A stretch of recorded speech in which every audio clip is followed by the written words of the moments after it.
تو یہ انسان کو سوچ آنی چاہیے کہ اتنی بڑی بڑی ہستیاں جو گزری ہیں، ان کے مزاروں پہ جا کے یہ سوچے کہ خدا بھی وہی، رسول بھی وہی، قرآن بھی وہی، نمازیں بھی وہی، میں اتنا گنہگار کمینہ، اور یہ اتنی بڑی ذات، اتنے بڑی لوگ، اتنی بڑی ہستیاں، وجہ کیا ہے؟ اس قرآن نے میرے اوپر اثر کیوں نہیں کیا؟ اس اللہ نے مجھے کیوں نہیں نوازا؟ اس رسول نے مجھ پر نگاہ کیوں نہیں کی؟ ان پر کیوں کی؟ تو ہو سکتا ہے پھر راز پتہ چلے۔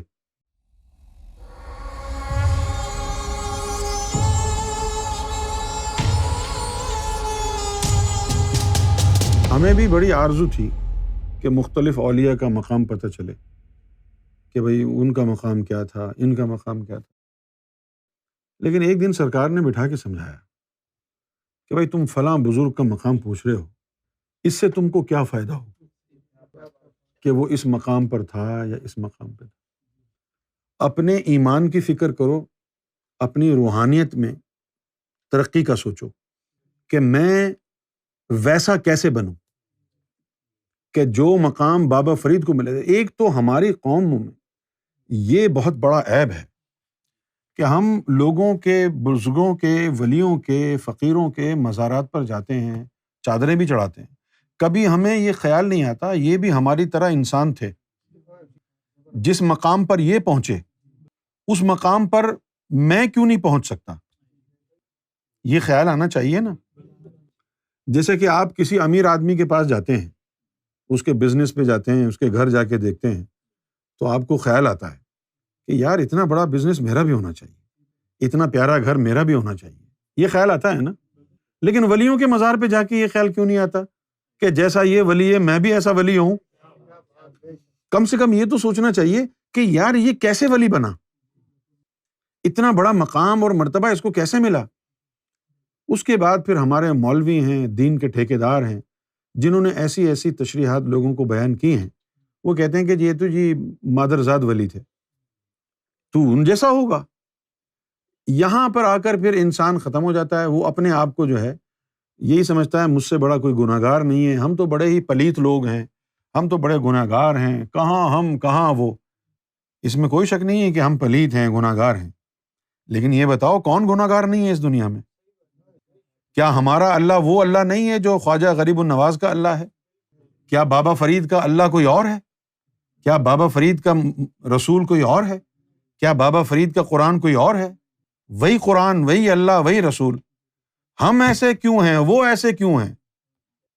ہمیں بھی وہ راستہ ملے نا جو ہم وہاں تک پہنچیں، ہمیں بھی وہ راستہ ملنا چاہیے، اور ملے گا، ملے گا۔ اگر آپ کے دل میں رب کو پانے کی جستجو ہے تو رب آپ کے لیے سارے دروازے کھولے گا۔ اللہ تعالیٰ نے ایک حدیث قدسی میں ارشاد فرمایا کہ میں اپنے بندے کے گمان کے نزدیک ہوں، وہ مجھ سے جیسا گمان کرتا ہے میں ویسا ہی معاملہ اس کے ساتھ کرتا ہوں۔ تو آپ یہ سوچیں کہ بھئی اتنے بڑے بزرگ گزرے ہیں، صابر پیا، راز کیا ہے؟ وہ اس مقام اور مرتبے تک کیسے پہنچے؟ مجھے بھی اس مقام تک پہنچنا ہے، مجھے بھی اللہ سے عشق کرنا ہے۔ میں جب پہلی دفعہ نظام الدین اولیاء کی درگاہ پر گیا دلی میں، تو میں امیر خسرو کے مزار پر کھڑا فاتحہ پڑھ رہا تھا، تو اس وقت مجھے یہ خیال آیا کہ آج پوری دنیا جو ہے نظام الدین اولیاء کے صرف ایک مرید کو جانتی ہے، حالانکہ ان کے تو بہت سارے مرید تھے، لیکن دنیا نظام الدین اولیاء کے صرف ایک مرید کو جانتی ہے، اور اس مرید کا نام ہے امیر خسرو۔ تو اتنی محبت مرشد کی جو ان کو ملی، وہ کیسے ملی؟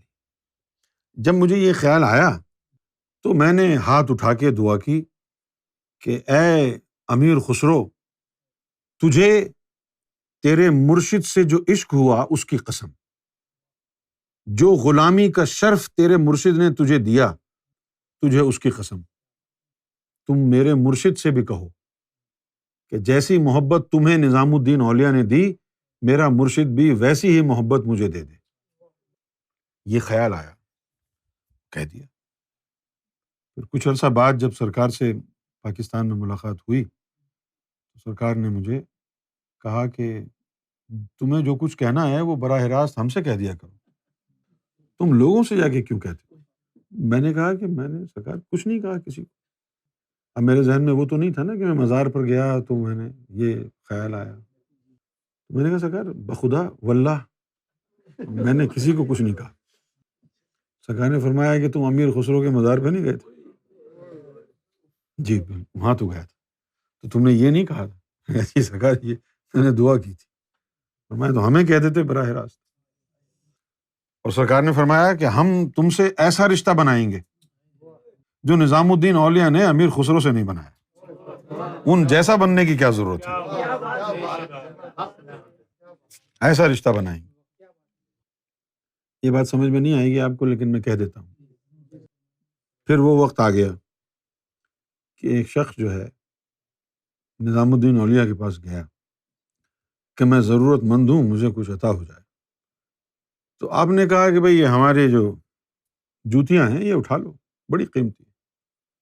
اس کے دل میں یہ خیال آیا کہ جوتیوں کے کیا دام ملے گا. خیر ولیوں کی بات میں حکمت ہوتی ہے، یہ وہ جانتا تھا، اس لیے اس نے وہ جوتیاں اٹھا لی اور جوتیاں لے کے جانے لگا. مریدوں نے سینس کر لیا اس بات کو کہ یہ مایوس ہو گیا بیچارہ. اس کو تو یہ توقع تھی کہ کچھ دھن دولت ملے گی، کچھ دیں گے، کچھ سونا وونا بنا دیں گے چینی وینی پھونک کے. انہوں نے یہ ٹوٹی پھوٹی جوتیاں اٹھا کے مجھے دے دی. تو ان کے مریدوں نے جو ہے یہ بات سینس کر لی، اور ایک مرید نے قریب جا کے کہا کہ دیکھو بات سنو، ان جوتیوں کی بڑی قیمت مل سکتی ہے تمہیں اگر تم یہ جوتیاں امیر خسرو کو دکھا دو. کوئی اور نہیں اس کی قیمت دے گا، یہ جوتیاں امیر خسرو کو دکھا دو. تو وہ جو ہے امیر خسرو کو اس نے دکھا دی. وہ تاجر تھا بہت بڑا، اس نے اپنا سارا مال دے دیا اور وہ جوتیاں لے لی امیر خسرو نے. اور جوتیاں جو ہے وہ لے کے نظام الدین اولیاء کی بارگاہ میں مرشد کے پاس دوبارہ آیا.